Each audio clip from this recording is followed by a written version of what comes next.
This is so awesome. Well, you can take a look afterwards. There's tons of great old pictures of... I'm looking at you now. Okay, so talk to me. Obviously, the big thing right now is a lot of people are talking about what happened at Dawson, so we have to tackle that because a lot of young kids are watching the show and they're trying to kind of understand what happened. So let's just, get to it and ask you what the song was about in your own words originally. It's so simple, and it's going to sound so silly. I was having a dream. My mom died when I was young, and in my dream, she was alive, and she just said, you know what? I love you. Yeah. And that was what the whole stupid dream was about. And I had a French girlfriend, French-Canadian girlfriend, named Manon, who, when we would make love, would speak French to me. And I was thinking, I'm really good, and I know what she was saying. So we just started kind of conversing a little bit in French, and I'd always loved the song Michel by the Beatles. And So it's a language that inspired you, and you chose to... French, too. My dad was French-Irish, so I wanted to sing in French, and that song is not a suicide song. If anything, it's a love song, and it certainly is. If you put it into a nutshell, it'd be if somebody that you loved had passed away, and they had one chance to say something to you, what do you think they'd say? I believe, in my case, a lot of them would say, you idiot! No, but more often than not, I believe if someone came back from the dead to somebody that they loved, they would just simply say, I love you. Yeah.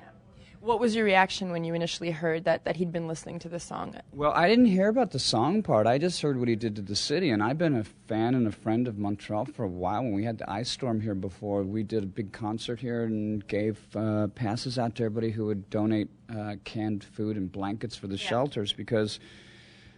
I mean, this is part of my family now that we have band members from Montreal, and even before Sean and Glenn were in the band, I just knew that this was one of the most metal places I've ever been. Yeah. And I had to do the right thing. Yeah. Human life is so frail and so important, and the people that support us are so important to me. Yeah. And when I'd heard what had happened, I was effing outraged.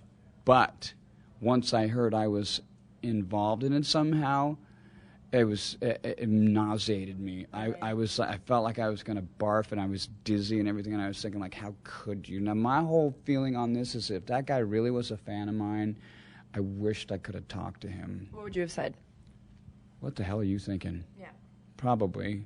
But for now, people have asked me if we're going to play a Tout le Monde ever again. I'm playing it tonight. I'm dedicating it to the living and to the healing of the beautiful people of Montreal. And for those of us who are going to heaven, we're going to watch that bastard burn in hell. Yeah. Well, you mentioned playing this show tonight. A lot of people are finding it is a controversial choice that you're making. Some people think it's a great thing to do because you're taking back the song and giving it the meaning that... The song belongs to the people of Montreal. He can't take that away from us. There's too many of us here that love that song, that love the spirit of the music, and I don't think that anybody who had unfortunately lost their life with this would, knowing how Canadian people are, having two Canadian men in my band, knowing the pride of the Canadian people, I think if they said, are you going to let this guy take this song away from the good people of Montreal, they'd say no, kick his ass. Yeah. Do you feel like sometimes it's the media scapegoating you? What's your take on all of this? I understand the media. I'm not intimidated by them. Okay. So as an artist, when you put something out there now, does that kind of change your perspective in the way you write music, or are you not going to let that influence you and you're still going to write what you want to write? Well, I've just written this song called Die, Asshole, Die. But, no, I'm just kidding. Okay.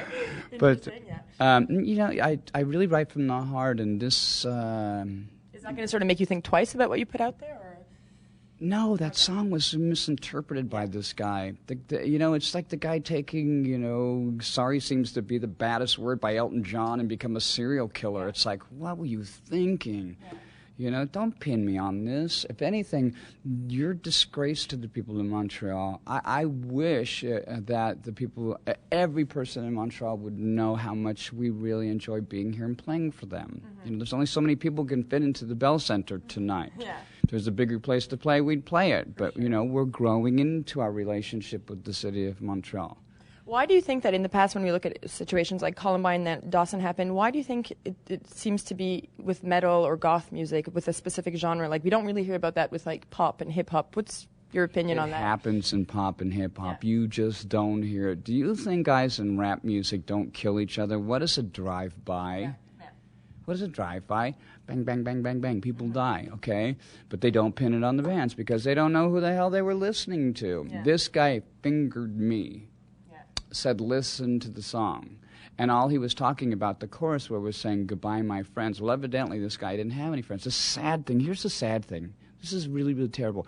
He was reaching out for help. Those pictures with the knife and the gun and what he was saying, that's a cry for help. And it was on the internet for everyone to see. God's sakes, no one saw that. And everyone thought it was funny and cool. And you see all these parasites looking up vampirefreak.com or whatever that website is right now, reading up into this guy. It just shows you the disgusting moral decay that's happening right now.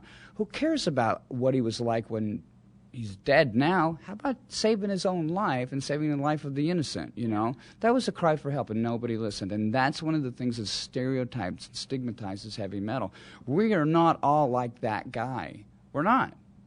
Personally, if it would have been me, and you know, this is after the fact, if I would have seen that guy pull his gun out and try and hurt people, I would have tried tackling him. That's just how stupid I am. I just love people, and I would have put my own self at risk. But I've done that a lot of times before. You know, I've lived a full life in my lifetime. I'm 45 right now, and I've had more than King's Ransom. I've had everything I possibly wanted. And if I could talk to that guy, I would just find out what hurt him to that point. What was in his mind? What was in his head? What hurt him? Yeah. I think that's the key issue, is that really people tend to scapegoat metal music and goth music, but tend to not look at the actual person and what led him to that point. Would you agree with that? Well, it's like what they did with the Slayer and with Judas Priest, you know? Easy answers. You look for easy it's really easy to point the finger at people. But what about, you know, the guys that were listening to, you know, Beethoven before they went and killed somebody? Exactly. You know, I saw Clockwork Orange. Yes. So now let's get to talking about the tour Gigantour. This is, you did well, you survived.